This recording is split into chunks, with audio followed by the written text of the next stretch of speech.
अस्सलाम वालेकुम दोस्तों, मैं हूं शाहिद हुसैन। अल्ताफ जावेद एडवोकेट साहब मेरे साथ मौजूद हैं। सेनेट इंतखाबात और खासतौर पर चेयरमैन सेनेट का इलेक्शन होने के बाद बहुत ज़्यादा कानूनी और आइनी तौर पर तनाज़ा खड़ा हो गया है, तनाज़ा पैदा करने की कोशिश की जा रही है।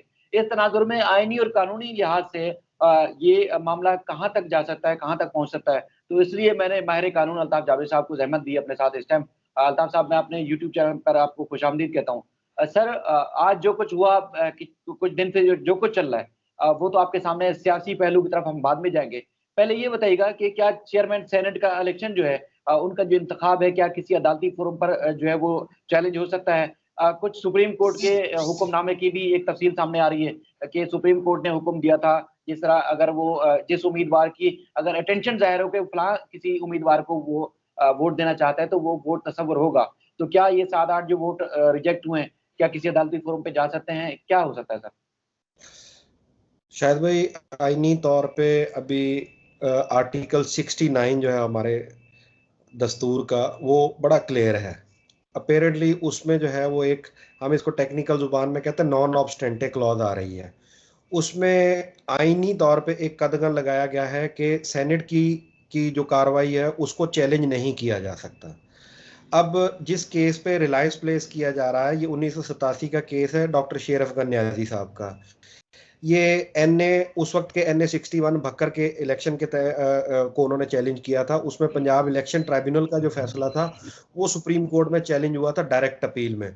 अब उसमें ये चीज़ बिल्कुल भी डिस्कस नहीं हुई, क्योंकि वो उसमें जो है वो कानूनी तौर पे ये चीज़ बताई गई थी कि आप जो है वो डायरेक्टली इलेक्शन पिटीशन फाइल कर सकते हैं। उस वक्त पे हमारे पास रिप्रेजेंटेशन ऑफ पीपल एक्ट था, जो कि बाद में अभी इलेक्शन एक्ट 2017 के तहत चेंज हो गया।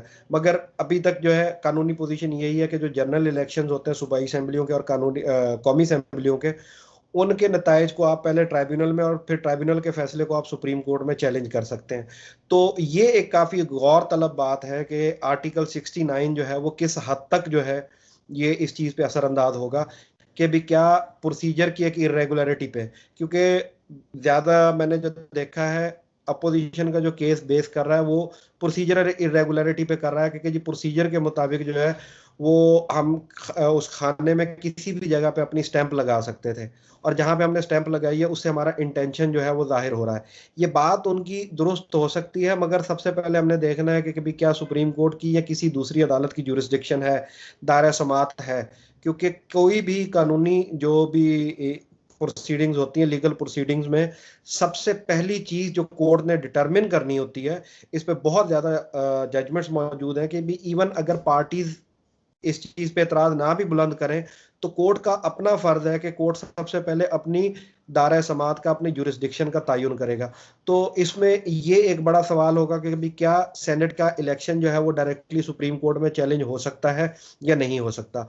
तो इसलिए जो अगर अगर ये चीज को कोर्ट ये कह देती है कि भी ये चैलेंज हो सकता है, तो फिर शायद जो 1987 का शेर अफगन न्याजी केस है उस पे शायद कुछ जो है वो रिलायंस प्लेस किया जा सके, उससे गाइडेंस ली जा सकती है। अगर सुप्रीम कोर्ट या हाई कोर्ट इस पॉइंट को इसी चीज पे जो है वो क्लोज कर देती है कि हमारा जो है इसमें दायरा समात नहीं है, तो मेरे ख्याल में फिर लीगल प्रोसीडिंग आगे नहीं बढ़ पाएगी।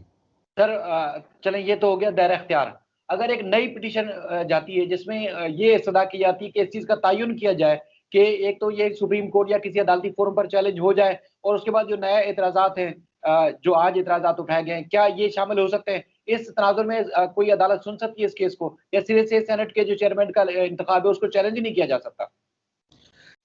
देखें जी, बज़ाहिर जो आर्टिकल 69 की रीडिंग आ रही है वो तो यही कह रही है कि नहीं चैलेंज किया जा सकता, बज़ाहिर जो रीडिंग आ रही है। मगर ये है कि सुप्रीम कोर्ट है, और ये शायद हो सकता है कि कोई, शायद हो सकता है कि ये क्वेश्चन ऑफ फर्स्ट इंप्रेशन हो, तो सुप्रीम कोर्ट इस चीज़ का जायज़ा लेने के लिए इसको डिटेल में सुनना शुरू कर दे। सुप्रीम कोर्ट सुन सकती है कि कभी हम इस चीज़ का अंदाज़ा लगाएं कि भी क्या हम सेनेट की प्रोसीडिंग्स को सुन सकते हैं या नहीं सुन सकते। क्योंकि इसके बाद मेरे ख्याल में एक बड़ा पिंडोरा बॉक्स खुल जाएगा कि अगर आप इलेक्शन जो है वो चैलेंज हो सकता है, तो फिर सेनेट की हर किस्म की प्रोसीडिंग्स जो है वो चैलेंज हो सकती हैं। कहीं पे जो है वो कोई करारदाद है वो चैलेंज हो सकती है। तो इसलिए फिर इससे काफ़ी सारे जो है ना वो एक पिंडोरा बॉक्स खुलने का तो बज़ाहिर इम्कान है। सर, अब सियासत के इशू पे आते हैं थोड़ा सा। आपका मैंने कीमती वक्त लिया है। वो ये है कि जिस तरह अब एक जरदारी साहब का भरम था कि एक जरदारी सब पे भारी, तो आज के सेनेट के इंतखाब हारने के बाद ऐसा लग रहा है कि जरदारी साहब का वो भरम टूट गया।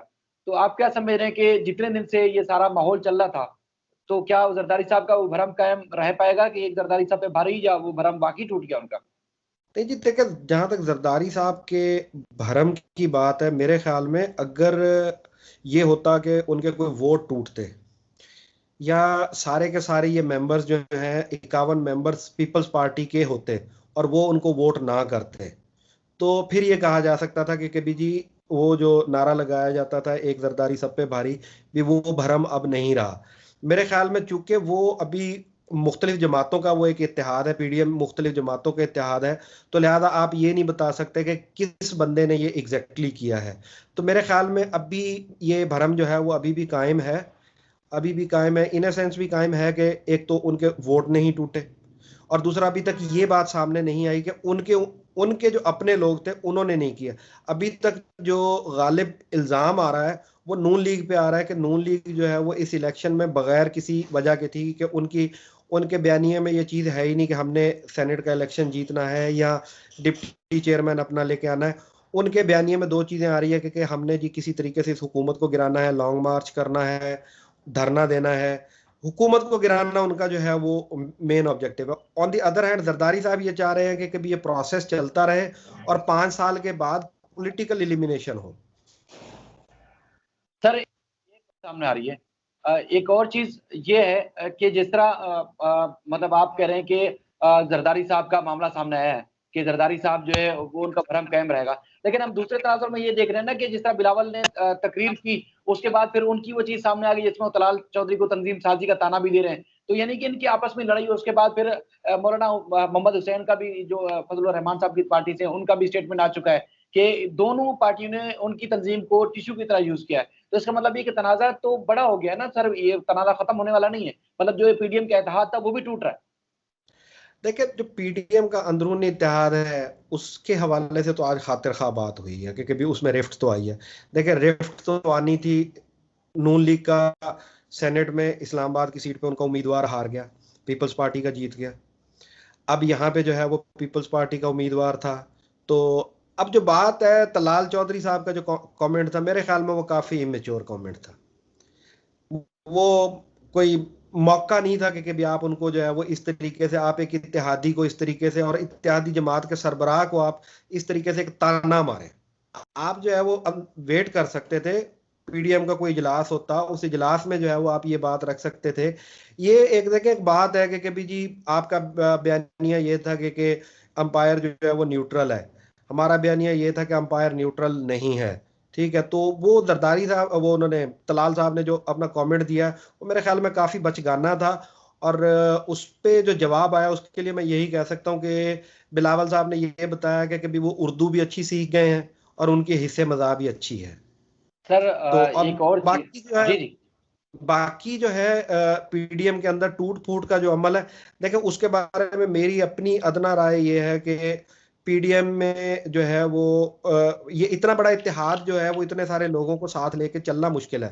पाकिस्तान में मफाद की सियासत होती है, इस चीज पे अपने आप को मुतमईन कर लेना कि भी जी मेरी जिद्दोजहद का समर जो है वो आपको मिल जाए या उनको मिल जाए या उनको मिल जाए, इस पे अपने आप को जरा मुत्तफिक कर लेना थोड़ा सा मुश्किल है। तो वो इस वजह से ये खातिर खा जो है वो मसले मसाइल जो है वो सामने आते हैं। जैसे अभी कुछ दोस्तों ने, खासकर जिनका मैं समझता हूँ कि बज़ाहिर ताल्लुक पीपल्स पार्टी से है, उन लोगों ने ट्वीट ये किया था कि कभी जी नून लीग के कुछ अराकीन जो है वो ओपनली संजरानी साहब के लिए कंपेन कर रहे हैं, तो ये पीडीएम को डिच किया जा रहा है। तो इस वजह से वो ट्रस्ट डेफिसिट तो है। अब इसको हम तोड़फोड़ कह सकते हैं या नहीं कह सकते, ये अभी जब कोई इनका देखे एक मुकर्ररा बयानिया आ जाएगा ना कि जी एक गोल आ जाएगा। क्योंकि रिसेंट पास्ट में जो बात हुई थी, जरदारी साहब ने मेरे ख्याल में एक बहुत अच्छा स्टेटमेंट दिया था कि जी मियाँ साहब आए, आके हमारे साथ इस जिद्दोजहद का हिस्सा बने। यहाँ पे जेलें हम फेस कर रहे हैं, नैब को हम फेस कर रहे हैं, इंतजामी मसाइल हम फेस कर रहे हैं, लोगों को हम फेस कर रहे हैं, और वो लंदन में सुकून से बैठे हुए हैं। तो इसलिए ये वाले कुछ ऐसे पॉइंट्स हैं जिनकी वजह से अपेरेंटली हम ये कह सकते हैं कि भी इसका बयानिया जो है वो पीडीएम का चलना थोड़ा सा मुश्किल लग रहा है।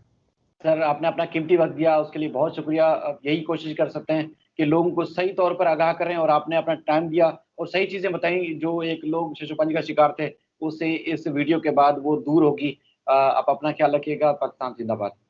पाकिस्तान पाइंदा।